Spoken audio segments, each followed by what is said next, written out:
El objetivo de esta clase será identificar los mecanismos implicados en la defensa del sistema respiratorio. Cuando nos referimos a los mecanismos de defensa que emplea el sistema respiratorio, tendríamos que pensar en aquellos que son de índole inmunológica y aquellos que son de índole no inmunológica. La mayor parte de los que no son de índole inmunológica tienen que ver con movimientos mecánicos. Analicemos, por ejemplo. Podríamos decir que dentro de los mecanismos no inmunológicos estructurales se encuentra la anatomía del sistema respiratorio, el ascensor mucilar y los reflejos. ¿De qué forma las estructuras anatómicas limitan el ingreso a la vía aérea inferior de agentes infecciosos y no infecciosos? Por ejemplo, la nariz va a atrapar partículas menores a 10 micrones, la nasofaringe posterior va a ser lugar de depósito de partículas más grandes que ese tamaño. El septo nasal y los cornetes tienen un epitelio pseudoestratificado ciliado con células caliciformes y esa mucosa ciliada atrapa y hace mover partículas. La epiglotis de cartílago es una estructura que produce el cierre al tragar del sistema respiratorio para habilitar el paso al digestivo y también el cierre de las cuerdas vocales. Van a contribuir con aislar la vía inferior de la superior en determinadas situaciones. Luego, saliendo de las vías aéreas superiores, se encuentra el árbol bronquial. En el árbol bronquial se van a detener partículas menores de 2 micrones, las cuales van a ser removidas por ascenso mucociliar. ¿A qué se hace referencia cuando se nombra al aparato mucociliar? Las vías aéreas respiratorias superiores están revestidas por un epitelio pseudoestratificado ciliado de forma cilíndrica o columnar que contiene en una sola capa de células núcleos en distinto nivel que dan la percepción de que tiene dos o más capas. Sin embargo, todas apoyan en la membrana basal. Algunas de las células que contienen este epitelio tienen cilios. Esos cilios se mueven en la superficie apical y generan un flujo de moco que arrastra consecuentemente los microbios que había atrapado.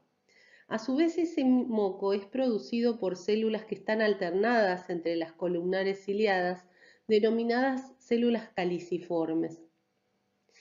¿Cuál es la función de este aparato mucociliar? La remoción de partículas extrañas, pero también la eliminación de microbios inhalados que se da gracias al movimiento de los cilios de las demás células. Otra de las formas de defensa de tipo mecánica son los reflejos, por ejemplo los estornudos. Son mecanismos de reflejo mediante los cuales se expulsa el aire en los pulmones, por la nariz y a veces también por la boca en forma violenta e incontrolable. Esto desencadena, no se realiza todo el tiempo, sino que es desencadenado por la irritación de la mucosa nasal, pero posiblemente debido al contacto con ella de partículas extrañas. La tos también se da por reflejo y tiene una función protectora de la mucosa respiratoria. Mediante la tos ocurre la remoción de partículas extrañas y exceso de secreciones de los bronquios, por ejemplo.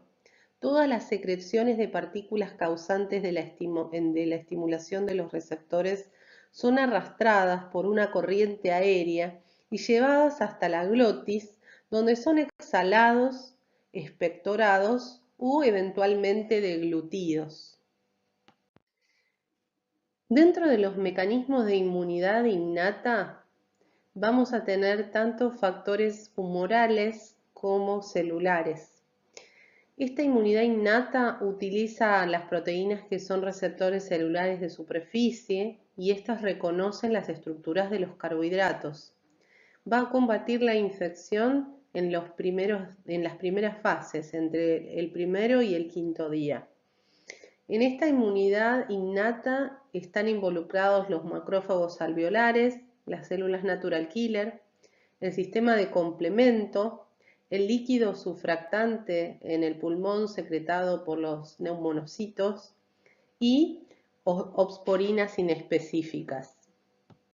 En los alvéolos pulmonares hay macrófagos patrullando que representan la primera línea de defensa.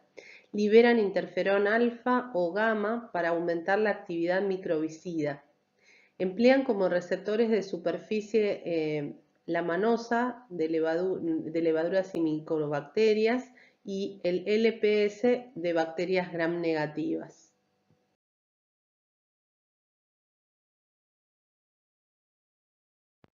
El sistema de complemento también actúa en las vías aéreas respiratorias, dada la vía clásica de interacción entre antígeno y anticuerpo que sucede la activación del sistema de complemento, como por vías alternas que son activadas por sustancias extrañas. Una vez activado el complemento, va a haber una alteración irreversible de la membrana de, por ejemplo, la bacteria, que va a hacer que se destruya, y consecuentemente una activación de las células especializadas que van a continuar con la respuesta. En cuanto a las células natural killer, van a tener por rol destruir a células infectadas con virus o con agentes no detectados y agentes externos. Y van a interaccionar con los macrófagos activando su actividad microbicida. Mientras el líquido sufractante de los pulmones va a facilitar la asimilación de microbios eliminados por los macrófagos y puede llegar a lograr la aglutinación de bacterias gram negativas. En cuanto a la inmunidad adaptativa de las vías aéreas, vamos a encontrar que estarán involucrados los linfocitos B, los linfocitos T y los linfocitos helper.